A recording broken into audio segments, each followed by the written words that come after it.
Nuevamente, vamos a abordar ahora un tema sumamente interesante. Creo que es el corazón de todo el proceso de aprendizaje en un entorno virtual, en un contexto de educación virtual, porque el, se dice que la función de la tutoría, esa acción docente que se ejerce dentro del aula, es un elemento clave para buenos resultados de aprendizaje en el estudiante. Bueno, y veamos por qué.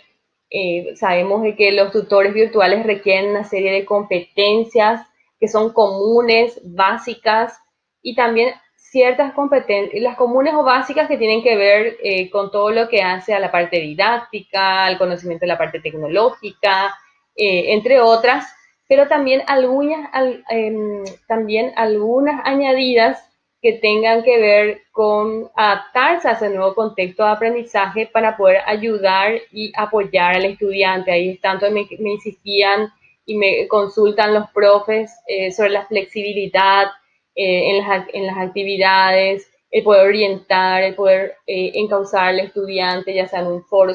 Imagínense, son una serie de competencias que implican también tomar decisiones por parte del docente. Entonces, aquí me gustaría también destacar una conceptualización general de lo que es la tutoría. O sea, el tutor virtual es la figura docente y profesional, por lo tanto tiene que saber, debe tener competencias científicas, ¿verdad? Disciplinares, para poder llevar a cabo una asignatura. Si bien también debe conocer por lo menos debe conocer el área científica en la cual va a llevar la asignatura.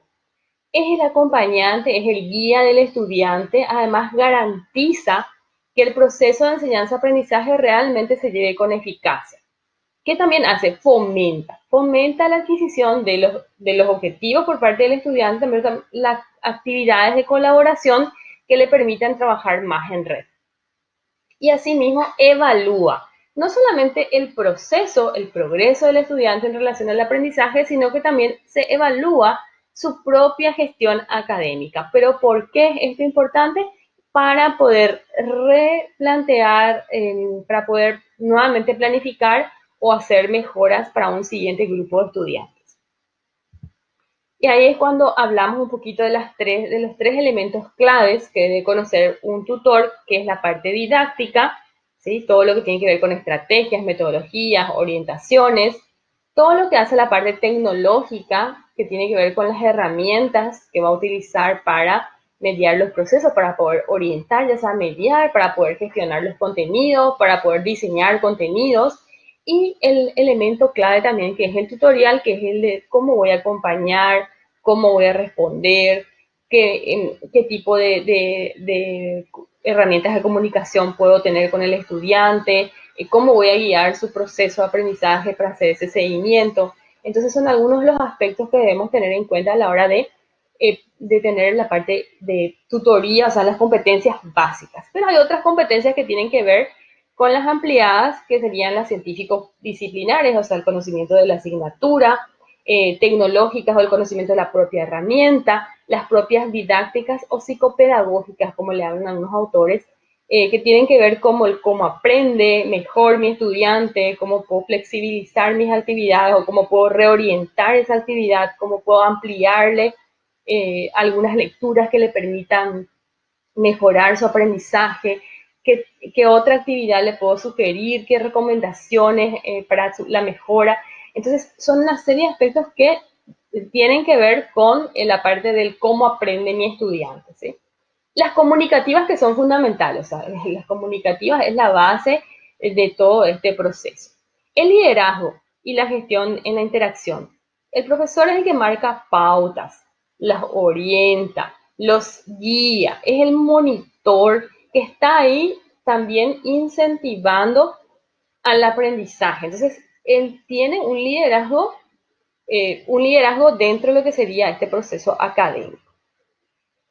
Evaluación y gestión de la calidad, porque tiene que tener esa competencia, porque en la medida que va viendo el desarrollo de la implementación del curso, también se tienen que ir buscando las maneras y de ir mejorando, porque eso es lo que se busca también eso es lo bueno que tenemos aquí al mediar, es que esto puede ir No es algo estático, es algo dinámico que nos permite ir gestionando la aula virtual y todo el diseño de la misma, mejorando en cada una de las oportunidades. Entonces, es un proceso de mejora continua.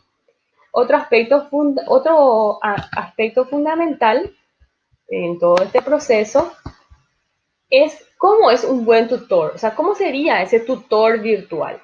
Es el gran motivador, es el que alienta, es el que es dinamizador de ese proceso, o sea, es el que diseña y hace que ese diseño tenga vida y promueve eso, ¿sí? Con actividades para los estudiantes.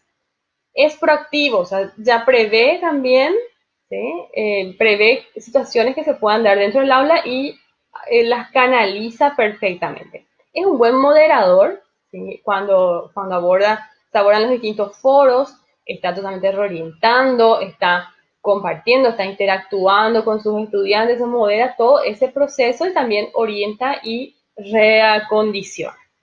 Es cordial, ¿sí? Sabemos que es muy importante, son las palabras, las buenas palabras, el cómo nos dirigimos a nuestros estudiantes. Tiene una capacidad de adaptación.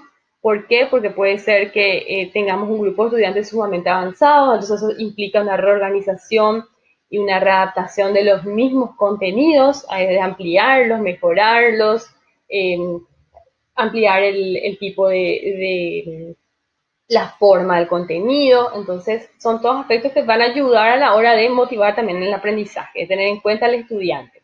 Y ahí entra lo que sería la empatía, ponernos en el lugar del estudiante, en el lugar del otro, promover la honestidad, ¿sí? La capacidad de escucha del tutor, ¿sí? De escucha en términos de que saber recibir también las sugerencias, las orientaciones del estudiante, y todo lo que puede ayudar para mejorar este proceso. Autenticidad, si hubo un error, de reconocerlo, indicarlo.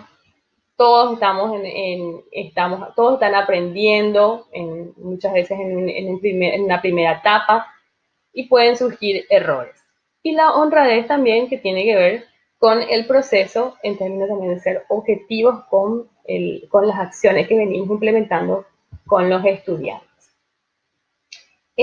Antes de concluir, me gustaría hablar un poco de las funciones que cumple el tutor, si bien esto lo van a ampliar mucho más en los materiales de lectura, pero me gustaría así brevemente abordar cada una de estas funciones, que serían la académica, la técnica, la orientadora, la función social y organizativa. Como vemos, la relación de las competencias están muy vinculadas, las competencias y las capacidades muy vinculadas también a las funciones que cumplen. Desde la función académica, debe conocer muy bien los contenidos, las actividades, el diagnóstico y la evaluación formativa de los estudiantes, así como las habilidades para organizar las mismas actividades. Esto implica de que tiene que tener un conocimiento pleno de lo que se va a desarrollar en el curso, tanto de los contenidos como de todo lo que sería el proceso de las actividades, fundamentalmente, ¿verdad? Y cómo va a ser ese proceso de evaluación, porque esto es lo que nos va a permitir luego orientar en el proceso de estudio, ¿verdad? Bueno, entonces la función técnica es el dominio justamente de las herramientas virtuales, en ese caso las herramientas digitales, el dominio de la plataforma, del uso de la plataforma. La función orientadora tiene la finalidad de justamente de promover la habilidad, estructurar el aula, pero también promover el estudio de cómo va a ser las normas de funcionamiento y las distintas acciones formativas, o sea, orientar al estudiante en todos estos aspectos. La función social, mediante la cual se pretende evitar sentimientos de aislamiento, o sea, sabemos que estamos a través estamos mediando con la tecnología, y para que este proceso tampoco se vuelva algo frío, entonces, y también desmotiva al alumnado, entonces es una modalidad muy interesante, es la función social, ¿sí? Y luego la función organizativa, que hace la referencia a guiar, asesorar sobre cuestiones que tienen que ver con la propia institución, la universidad, durante el desarrollo de las acciones formativas. Bien, aquí estamos concluyendo todo lo que hace a la tutoría virtual. les recomiendo poder continuar con el material de lectura y luego las actividades propuestas. Muchísimas gracias.